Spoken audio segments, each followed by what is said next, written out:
You're listening to PetLifeRadio.com. It's Oh Behave with Arden Moore, the show that teaches you how to have harmony in the household with your pets. Join Arden as she travels coast to coast to help millions better understand why cats and dogs do what they do. Get the latest scoop on famous faces, their perfectly pampered pets, and who's walking who in Rin Tin Tinseltown. From famous pet experts and best-selling authors to television and movie stars, you'll get the latest buzz from wagging tongues and tails. Garner great pet tips and have a doggone fur-flying fun time. So get ready for the pause and applause as we unleash your Oh Behave host, America's pet edutainer, Arden Moore. Welcome to the Oh Behave Show on Pet Life Radio. I'm your host, Arden Moore. What do you get when you combine a pack of rescued mutts with a father and son who love unleashing creativity and imagination? Why, the net result is a talented canine troupe that is raising the woof with audiences all over America. We are delighted, extremely delighted, to welcome the winners of America's Got Talent competition, the Olate Dogs. And here to share this remarkable and talented tale is Nicholas Olate. Welcome to the show, Nicholas. Thank you very much. Thanks for having me. All right. Now, Nicholas and his father, Richard, are embarking, yes, I said embarking, on a possum adventure. They're traveling to places all over the country with their dogs, and they are bow-wowing audiences. I caught their show recently at the Irving Art Center near Dallas, and I must confess, in my next life, I want to come back as an Olate dog. Can I be part of the troupe, Nicholas? Of course you can. All right, you heard it here first on Oh Behave on Pet Life Radio. Well, Nicholas is going to share the magic that is the Olate Dogs right after we pay for this show by taking a quick commercial break. So, sit and stay. We'll be right back. Time for a pause. 4 furry ones, actually. Sit and stay. Oh Behave will be right back.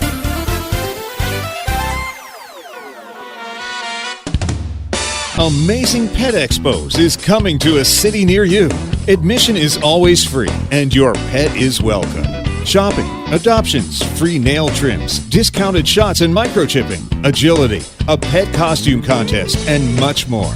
Plus, meet the guys from Animal Planet's hit TV series Tank and Pit Boss. Online at AmazingPetExpos.com. Bring your pets to the Pet Expo. Let's talk pets on PetLifeRadio.com. Oh Behave is back with more tail-wagging ways to achieve harmony in the household with your pets. Now, back to your fetching host, America's pet edutainer, Arden Moore. Welcome back to the Oh Behave Show on Pet Life Radio. I'm your host, Arden Moore. Our special guest today is Nicholas Olate. He, along with his father, Richard, share the stage with not 1 or 2, but about a dozen dogs capable of doing backward somersaults, K9 Congo lines, driving little mini cars, and much more. I am so glad you could join us today, Nicholas. Welcome to the show. Oh, thank you so much. This is fun. Now, we got to tell people, folks, the dude is in. Tell us exactly what you're doing right now, Nicholas, and where you are. I am driving from Elkhart, Indiana to Cleveland, Ohio at the moment. Oh, my gosh. And what kind of vehicle? We have 2 different tour buses that are traveling. One's just a normal tour bus with the cargo trailer behind that carries all the props. And the second one is another tour bus that has the dog's personal trailer behind it. Oh, my gosh. So which one are you driving? I'm driving mine that has the dog pups behind it. Now, you don't have any of the dogs going, shotgun, I want to ride with Nicholas right there next to you? At the moment, I have 1, 2, 3, 4 dogs with me at the moment. And any of them trying to give you GPS guidance or navigating, being a co-pilot? They're not the greatest co-pilots in the world, are they? No. And I remember Elkhart, Indiana, that's claim to fame is it's like the RV capital of the world. Is it still that way? Yeah, actually, surprisingly, this is where a lot of performers that are originally from circus and stuff like that kind of come to. This is their go-to point for upgrading their units and stuff like that. And it's actually, it's changed quite a bit. There's been a lot of RV places that have closed down, actually. They've gone out of business and and stuff like that. So yeah, surprisingly. And your dad and your mom are driving in the other tour bus? Yes. Yep. Okay. That's right. Okay. All right. So let's talk about it. In 2012, the 7th America's Got Talent, you guys were the first four-legged act to finally just smoke the competition. What was it like for you guys to win America's Got Talent? And there was some kind of like a little bit of money, $1 million. But how? Tell us first, just winning it, and what do you think did put you over the top? Winning it was awesome. It was amazing, but we didn't expect it. I think there's maybe some people get into the competition, and as they progress, they probably see, okay, I think I'm going to win, or maybe they have that feeling. We didn't get that feeling. Okay.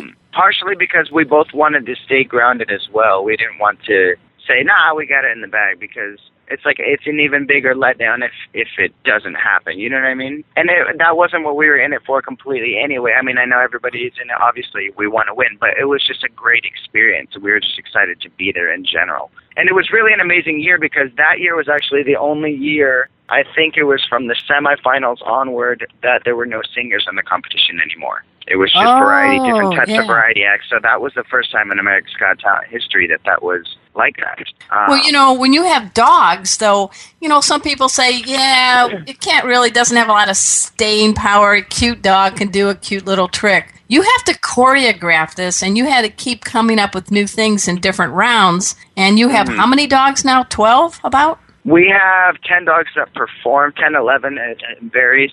But in total, we have about 20 dogs. Oh, my gosh. Are they all with you right now? Yeah, they're spread apart. My mom and dad have some in their tour bus. I have 4 here in mine, and then we have the rest of them. They have their own trailer that we made for them, so they get to relax in their trailer. Do they get cable TV, and, what kind of canine amenities are they getting?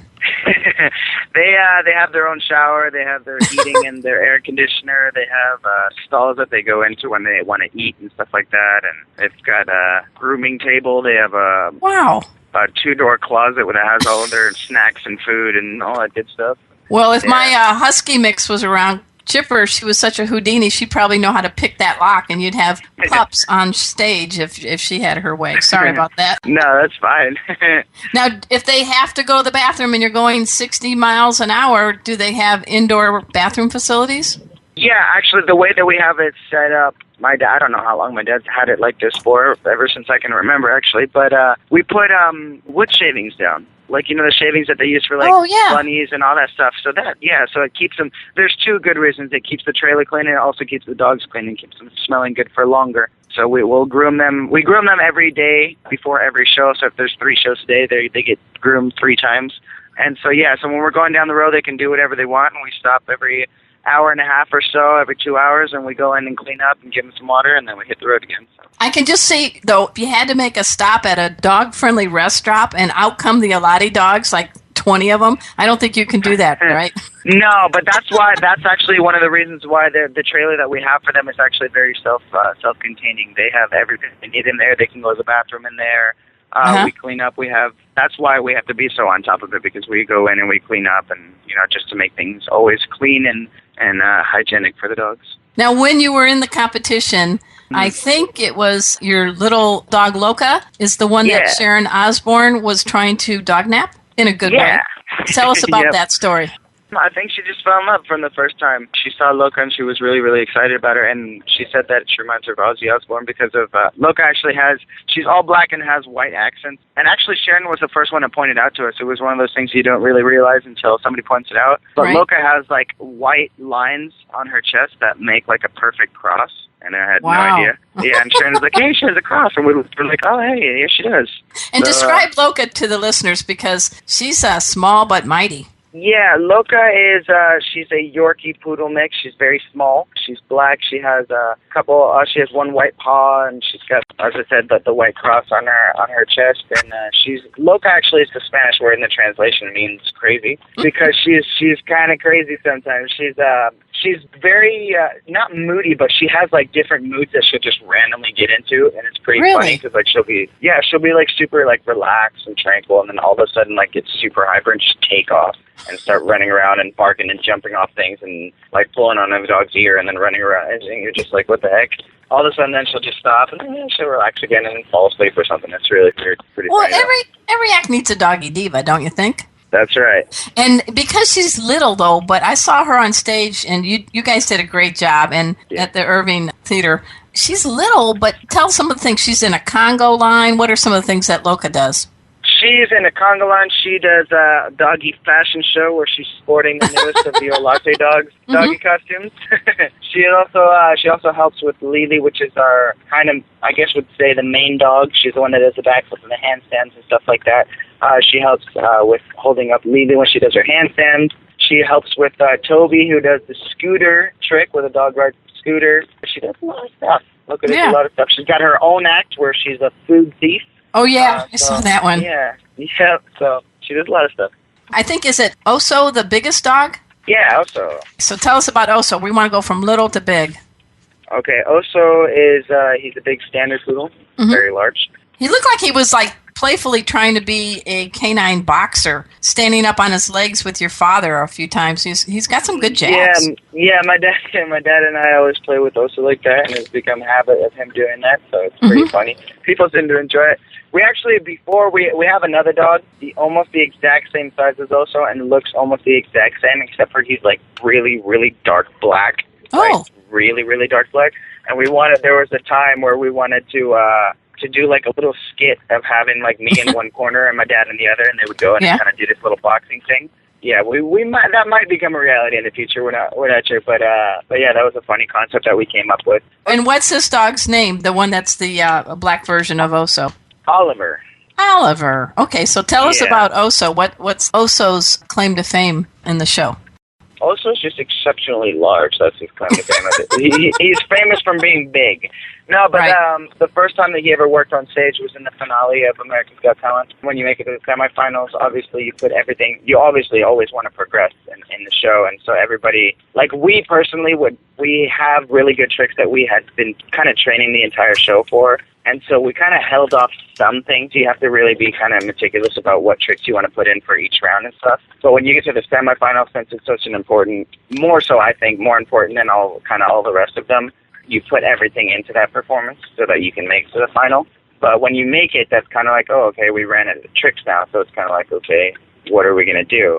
And so the producer that was working with us on the show saw my dad practicing with Oso. Oso wasn't a performer at the time. He was just learning still. He saw the very large saws, and he said, it would be funny to have just a really big dog just randomly walk out from the side or something. And so that escalated to putting him in a tuxedo with a tail coat on, and that became a reality. We were a little bit nervous because we thought that he was maybe would be a little bit nervous with the people and and the cameras that move around and stuff like that. But he actually did really, really well. And there's a camera that ran the entire length of the stage, and it runs from left to right or right to left. It's on a little track there, and he decided to look at that camera kind of the entire time that he walked, which was really cool. And we didn't train him for it, so that was a little spontaneous thing he came up with himself, and so my dad and I were okay, this dog was born to perform then, so yeah, that's his little, story to the rise of fame. I think he's worth his weight in kibble, Nicholas. He probably sealed you to get to the finals. Yeah, definitely. So let's talk a little bit about the Olate family. I was very, very, it made my heart beat a special beat when you shared your story about your father coming from Chile. Tell us a little bit about your dad, because you're the one that is basically the presenter on stage. You do a lot of the acts. You're the one talking to the audience, and I don't know what his mastery of English is, but tell us about your father, his background from Chile. Okay. My dad, he had a really, really hard life. He was very, very poor when he was a kid. He had a whole bunch of brothers and sisters. I think you said 22, right? Yeah, there was 22. There was about half, maybe a little bit more than half, actually made it to become adults later on. Quite a few of them passed away at about 2 years old, 3 years old, and stuff like that because of the poverty. You know what I mean? It was a very, very, very rough time for the mother because the father was there and then he wasn't there. You know what I mean? Right. He was one of those guys. So it was kind of her fending for herself with a bunch of kids, and that was very difficult. But I think in the end there was about 12 that are still around, which is great. Yep. And so anyway, my dad was about 5 years old when he started working. Before then, even after then, he didn't have shoes to walk around in. He was, like the sponsor meter that on TV. I always use that because that's exactly how he was. He would be looking for garbages or anything to eat, or, he didn't have shoes to walk around in. He would have to wear the stained clothes. He said he'd go down to the river and kind of wash his clothes in the cold river water and put them back on and stuff like that and let it air dry. Right. And that was just really rough. And so he started working when he was 5.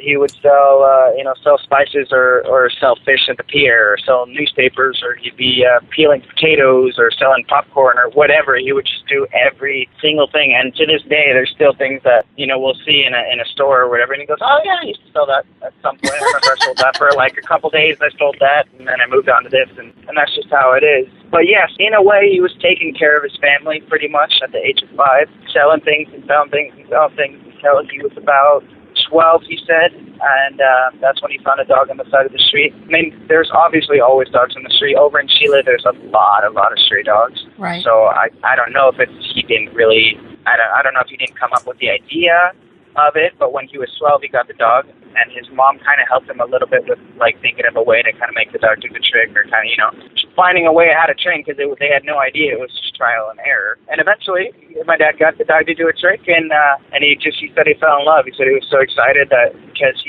the first trick that he ever did was the dog would walk between his legs as he walked. He would swerve in and out between the legs, that trick. And so he said he was just super excited. He's like, he was like, that was the most exciting thing for me, because I actually made the dog do something. He was like, it was so great. So I just kept working at it. He's like, I kept working and working and working. And when it came to the backflip, it's interesting because they had a whole bunch of tricks and whatnot, but they didn't have a backflip or anything like that. And it was not until he grew up in kind of a very negative environment. Right. Everybody was, I think it was probably just the mentality of, I don't know if it's just people seem to be mean at sometimes, you know what I mean? There's some people that are great and they'll help you out if you're in a time of need, and then there's some people that kind of try to put you down a little bit more.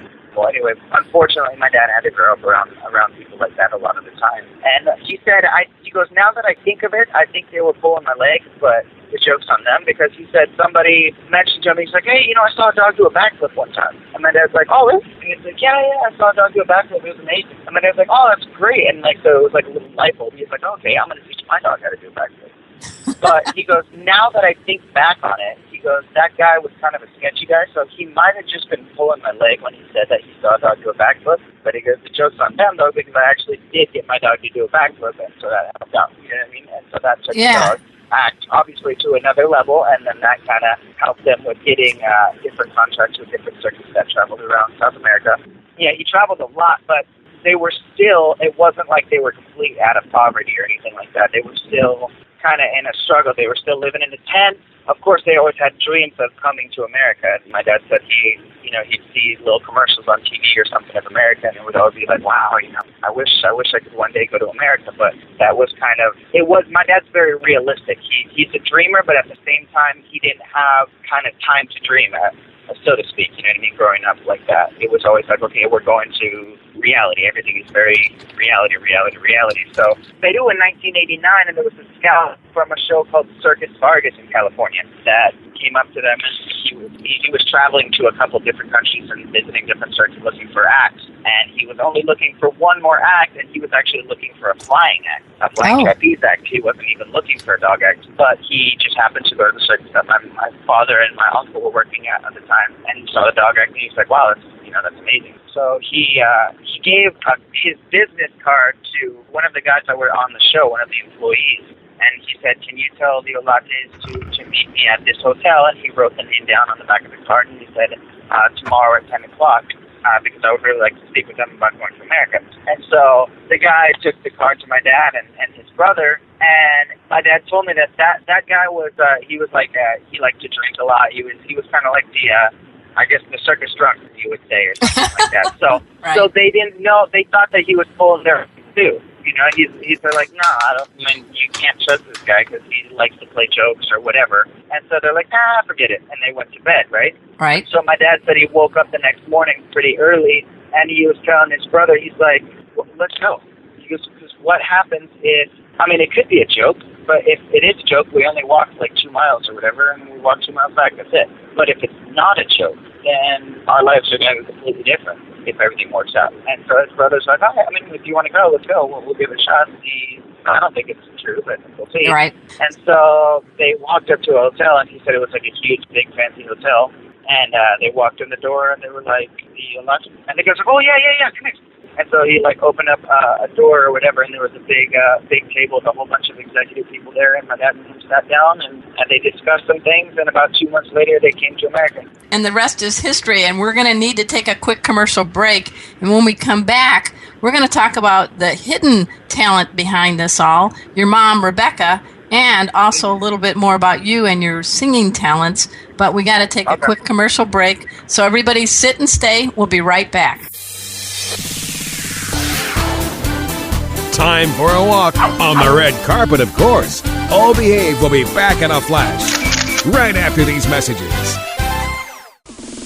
Hi, I'm Dana Humphrey, also known as the Pet Lady. I travel from coast to coast to pet trade shows and consumer events to scout out what the hottest, hippest, and most unique pet products are on the planet, bringing you tips and tricks from top veterinarians, groomers, trainers on how to safely travel and live happily with your pets.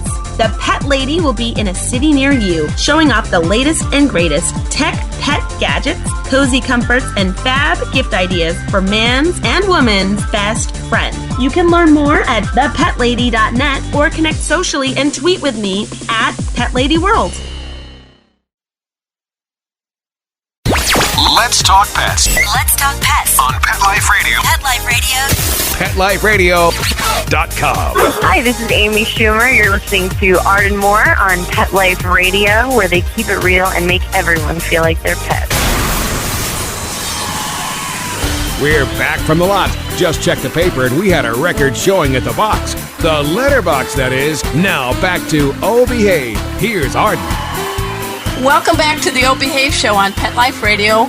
I'm your host, Arden Moore. We have Nicholas Olate on the air. He's driving a big tour bus somewhere between Elkhart, Indiana and Cleveland, Ohio, and I'm praying he's being a good doobie. And you're not speeding or, texting or anything like that, right? You got a headset on. Nope, I don't do that stuff. I'm a safety person. I'm a person. Yeah, you got a precious cargo there with your K9 troop, the Olate dogs. Your dad's story, coming from Chile is amazing, but what I really thought was hilarious, there's different ways people meet and know it's love at first sight, but your dad, I understand, met your mom, Rebecca, in the circus, and your mom was a human cannonball? Yeah, my mom's pretty incredible. One of the things that of the many things that she used to perform, so yeah, that's how they met. They were working on Hannaford Circus, which is Royal Hannaford Circus. It's a pretty well-known circus here in America. They've been, I think, 80 years or 82 years already they've been performing. Yeah, that's how my wife and myself actually met in the circus as well. And it's funny, we met in the exact same circus as my mom and dad did, actually. Oh, now was your wife blasting out of cannons or what? No. My wife does aerial acts like the stilts and stuff like that, and she does juggling, and she does unit 1 bicycle acts. Yeah, she does a lot of stuff. And what is your wife's first name? Her name is Yanina. Yanina. Oh, that's beautiful. That's beautiful. The one thing I was very impressed with when I saw the show, Nicholas, and in just listening to you now, you are very, very, very proud of your dad. And tell me a little bit what your dad has taught you a lot. I mean, you could have done anything with your career, but what made you say, I want to be with my dad and have this talented Olate dog act? I'm very family-oriented. I think that if things can stay between family, then that's the best result for me. I think family is very important, and that's something that my mom has taught me, and so is my dad. My dad is also a very, very family-oriented person. And I really enjoy being around family, And it's different in performance industries and stuff like that, where, in a normal life, kids grow up and they go into study and, they'll become a doctor or a lawyer or whatever it may be that they're going to become. But in the circus, it's not necessarily a necessity to leave. You know what I mean? Right. You can still progress with your family, and you guys can become, either more famous or more successful, or you can change the act where you can do things to where you don't actually need to leave, you know what I mean? And that's something that I've always enjoyed, and I've always felt very blessed to be able to do that, because my dad has been a very huge role model in my life. He's been able to teach me a lot of things about not only performing, but about just things in general in life, you know what I mean? He's been through it all, so he knows the ins and outs of life, so to speak. And, that's great. Yeah, it's great, yeah. And the other thing that I noticed on the performance, and I'm sure others who have caught your act too, and I'm a pet behavior, so I'm watching the dogs, and I see just love oozing out of these dogs to you and your dad on stage. No matter how big the crowd or where the stage is, that seems to be the secret to your success. It's like everybody is having it's like a dog party on stage, but choreographed, wouldn't you say? I mean, how important is it for you guys to really connect with the Olate dogs? It's hugely important. I think that's probably the biggest thing is the time that we spend with them. Because, again, being in the performance industry, you can spend literally all day with your dogs. If you have a normal life, you have to go and you go work there, you go to school, and then you come back, you see your dogs a little bit, and then you go on a walk, and then you have to wake up early and do it again. Right. Us, we live and breathe these dogs. Like, these dogs are literally always with us 24/7. Like, they're either laying on our lap or they're laying next to us trying to steal a piece of bread off the table, or they're, you know, right. And it's just, they're always there. And so it's just remarkable how intelligent dogs are. They pick up every single thing. Like, I think, and it's not because I think other dogs are not as intelligent, it's not at all. But I think the more time you spend with them, the more intelligent they become, because I've realized, like, I've gone to friends' houses because I have a lot of friends in various different towns after traveling around so many years. You catch friendships and stuff like that, and they'll have dogs, and the dogs are not, they're not dumb at all. They're smart, but they're not as, I want to say, attentive, or they're not as... Your dogs have a very enriched life, and they're being able to be mentally and physically stimulated, and I think that's what you're talking about, is why... Yeah, exactly. Yeah. I'm glad I got something right today. I can't do a backward somersault, but...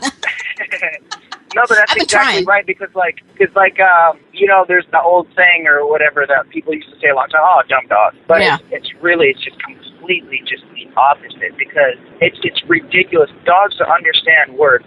Like, I have no doubt in my mind that the dogs don't, or that the dogs completely understand us when we're talking to them. Because they'll understand no, they'll understand yes, they'll understand stay there, they'll understand come here, they'll understand you want to go outside, and they'll go, hey, and they'll wag the tail, yeah, let's go. Like, they understand everything, and it's just incredible. Some dogs are so smart that you can spell the word treat, and they know. Whoops, sorry, Chipper, my dog's ears just popped up. But what I noticed on stage also is you're not giving a bunch of treats to these dogs. How are you motivating them to do what they need to do when they need to do it? Just absolutely loving them, and it's just a partnership. We don't, I mean, that's something really good that I have to say. I've never said that, but our dog act is more so a partnership than it is trainers and dogs. It really is more of a partnership, because we spend, like I said, we spend all day with them, and we make it fun for them to learn things. You know what I mean? It's just like playing with a kid. You know, kids go to gymnastics or whatever, and it's fun for them to tumble and to do this and that, and that's how it is with the dogs. We'll play with them and have them stand on their hind legs and play with them like that, and eventually they just hone on those skills, and they get to develop them more and more until they can perform. And that's why they're so attentive and stuff like that, when it doesn't really matter how big the crowd is or how small it is. It's just they're very focused on us. There's a very good synchronization and a good chemistry between the dogs and my father and myself. You know, I think you hit it on the head, Nicholas. And speaking of crowds, name some of the most unusual places or places you're going to be going. I want everybody at the end of the show to go to olatedogs.com. It's OLATEDOGS.com, and check out the schedule. But I think you're going to be back in Texas and Frisco to do a AA Frisco Rough Rider performance later in a couple months. Name some of the weird places that you guys perform. I mean, we've been obviously on stage and theaters, but... We have been, this is the weirdest place we have ever been in our entire life. Okay. We worked in a nightclub one time. It was the weirdest thing ever. It's a wonderful nightclub, but it's a very small stage, and it's very burlesque, like almost raunchy a little bit. You know what I mean? Like they've got the dancers and everything, and then boom, here come the dogs, and it's just like, wow, that has nothing to do with anything, but it was awesome. It was really fun. Your dogs really, didn't really become booze hounds, did they? Or, Nah. Okay. All right. Good. They behaved themselves. They were good. So that was really good, though. It was really fun.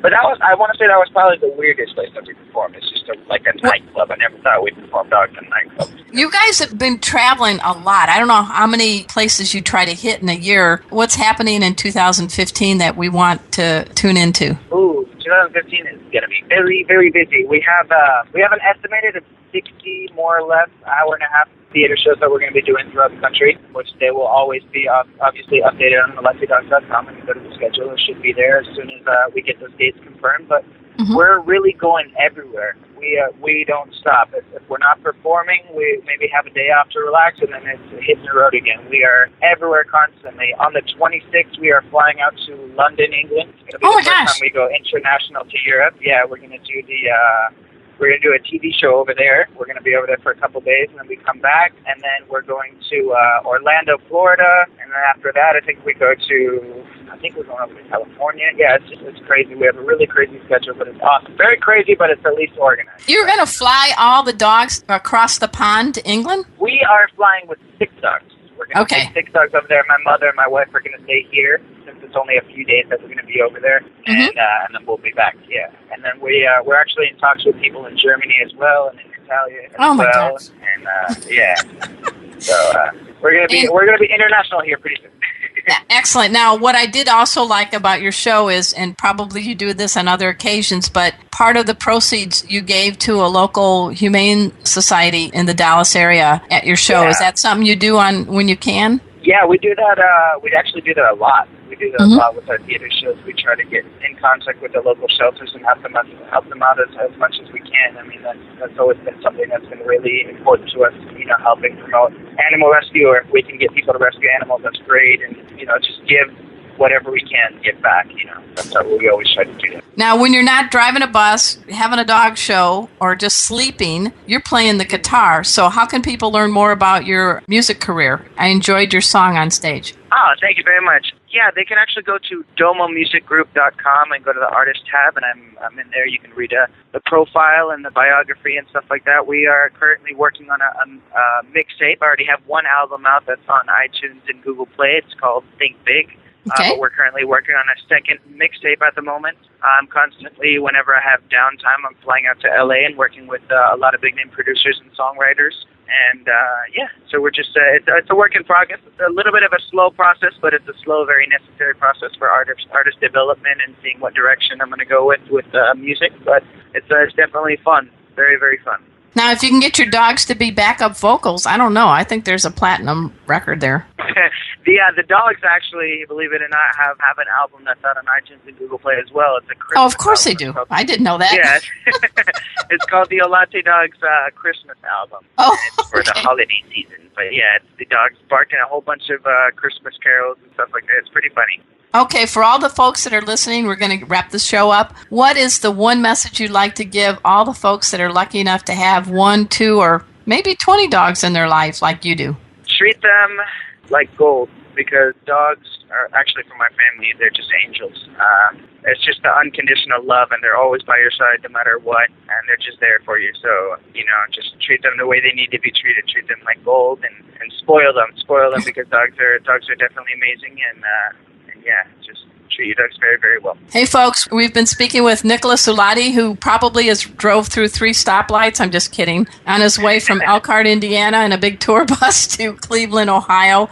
You all have no excuse. You need to catch the Olate Dog Show. If you go to alatedogs.com, you're going to see the schedule. You're going to see the bio. They're in some movies. They're doing it all, and they're doing it right. And I was very honored to have you on the show. You were a hard man to track because you're in one zip code to the next. You're harder to get than a fugitive. You know that, right? That's right. I like it that way. So, everybody, I want to give a big pause and applause to Nicholas Olate, along with his father, Richard. The two of them are on stage with almost a dozen dogs in places all over America. And behind the scenes is Mom, Rebecca, who doesn't pop out of cannonballs anymore, but is really making a difference, too, for this talented family. I also want to thank my producer, Mark Winter. He makes this show and all the shows on Pet Life Radio just be awesome. He has created this entire Pet Life Radio network, which is now the #1 listened pet network on the planet. So we're no Olate dogs, but we're trying, okay, Nicholas? No, you're doing a great job. I appreciate you guys having us on the show as well. Thank you very much. All right. So until next time, this is your flea-free host, Arden Moore, delivering just 2 words to all you 2, 3, and 4-leggers out there. Oh, behave. Coast to coast and around the world, it's Oh Behave with Arden Moore. Find out why cats and dogs do the things they do and get the latest buzz from wagging tongues and tails in Rin Tin Tinseltown. From famous pet experts and best-selling authors to television and movie stars, you'll get great tail-wagging pet tips and have a fur-flying fun time. All Behave with America's pet edutainer, Arden Moore. Every week on demand, only on PetLifeRadio.com.